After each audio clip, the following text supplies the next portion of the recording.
Doug this morning and gave him the so-called batting order of the folks giving a eulogy. I asked him to, as lead up and at least deliver Broken Bat single. Holy smokes. Thanks, Doug. We have each of us all basked in the reflective glory of John's beautiful smile, but John never smiled so brightly as he did when he was with his children or speaking about them. His children, each one of them his favorite, of course, are going to talk to us about what it felt like to be loved by John as their father, and afterwards we're going to listen to John's favorite Irish song. Come on up.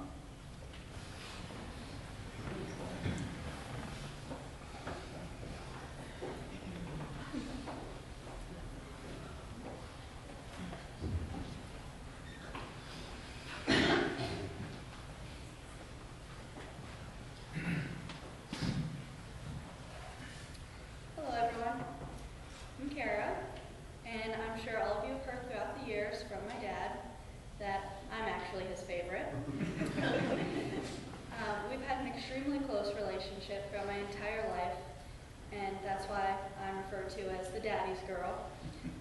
And I think it's probably because our personalities are so incredibly similar. We're both dreamers, not limited by realistic thoughts. And I recently watched a movie called Mr. Megorium's Wonder Emporium. It tells a tale of a toy store owner with a magical personality. He had the ability to bring everything in his store to life as soon as he walked in. My dad possessed this same magic. And when it comes Mr. Megorium's time to pass, he makes a statement that again holds true to my dad. He says, when King Lear dies in Act 5, do you know what Shakespeare has written? He's written, he dies. That's all, nothing more.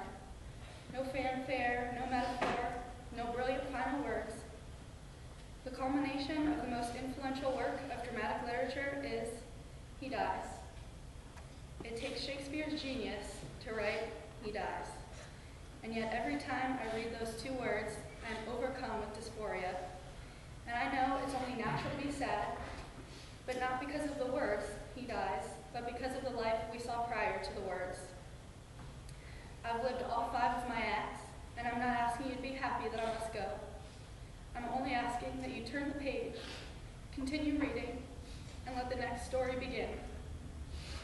And if anyone ever asks what became of me, you relay my life in all its wonder and end it with a simple and modest, he died.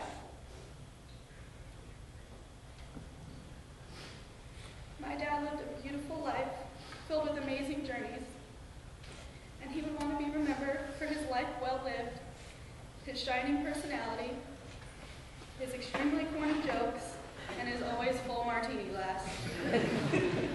And although he was upbeat, brave, and strong throughout his entire battle, he would rather be remembered for the journeys that he took us all on throughout his entire life.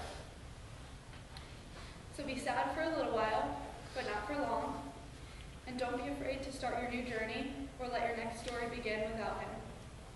And as for me, I'll be living my life as he always told me to.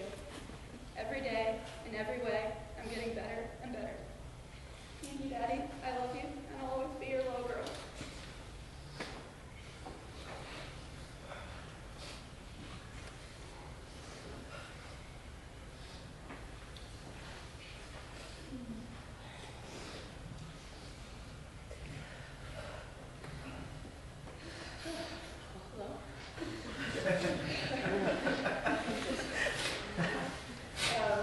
The Daly family is known for being quick-witted, charismatic, and loyal. We're a group of people who never miss a party. After getting to know a small sampling of us, it may seem like these traits may be genetic, but in fact they are not. A person isn't born with integrity or courage or a smart sense of humor. You must learn those things, and someone must be willing to teach you.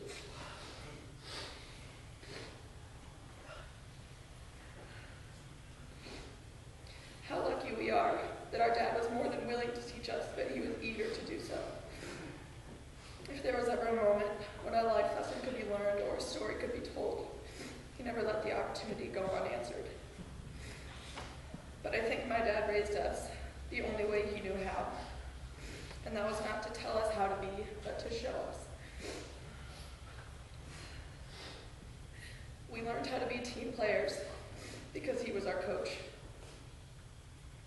We are better hosts now because we were not sent to bed when the party began, but instead invited out onto the deck to experience what conversation is like when you're in the company of true friends. Most importantly, we know the power of optimism and perseverance because he never gave up. To say that he taught us all by example would be a vast understatement. My dad and I shared a special bond that extended beyond a typical father-daughter relationship. We were great friends.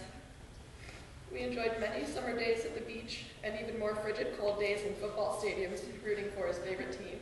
I'm not going to say that I was forced to root for the midshipmen, but I knew well enough growing up that I would never be allowed to marry an Army cadet. When I was young, he would tuck me in at night and he would always say, "What's the good word?" And he wouldn't let it be until I replied, "Eat on me."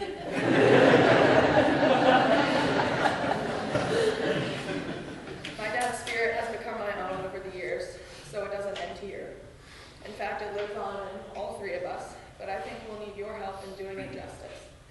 So from now on, when you find yourself on a sunny spot on a patio, surrounded by good friends, great music, and cold drinks, take a moment to toast to the captain and remember the motto by which he lived his life. You only go around once in life, so here's to a life well lived.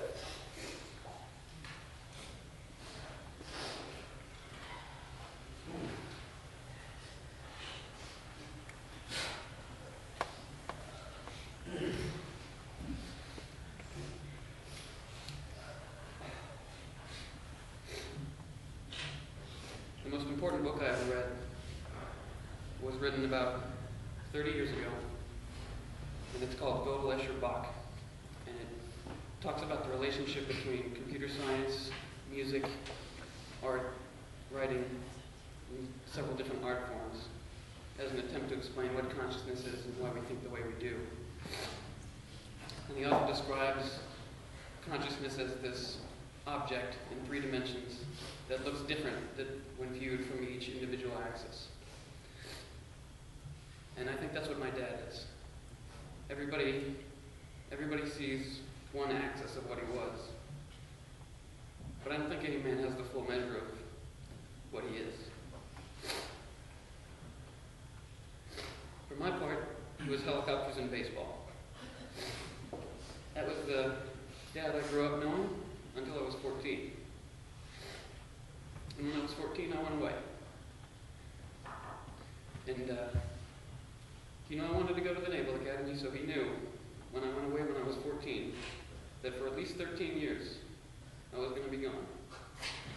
So for all of the things that fathers get to do when their sons are growing up, he sacrificed for me. He didn't teach me to shave. Josh Nelson taught me to shave. He didn't teach me to drive a stick. Andrew Sala taught me to drive a stick. But like a true aviator, he gave me my vectors and let me fly my own plane.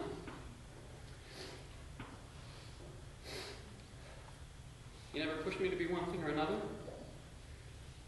But with my own choice, I chose to be like him as best I could. And I thought, if I get to the Naval Academy, I'll be more like him. And if I graduate, I'll be more like him. And if I serve, I'll be more like him. And I think I haven't really been trying to be like him.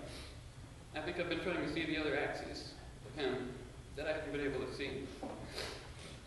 That some of you have seen.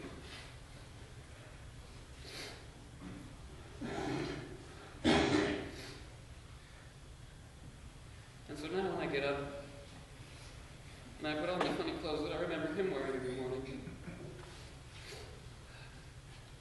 it's hard not to see myself in the mirror and compare myself to him.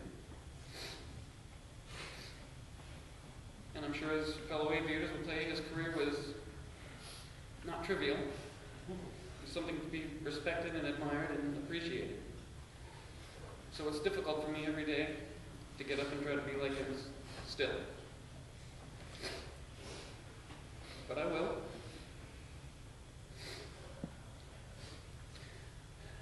At the end of that book, the author says that true artists never really die, because they're artists forever.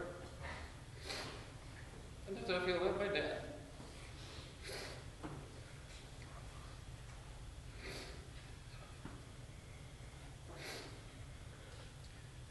Because as long as there's somebody with a uniform or a Cubs jersey or a martini,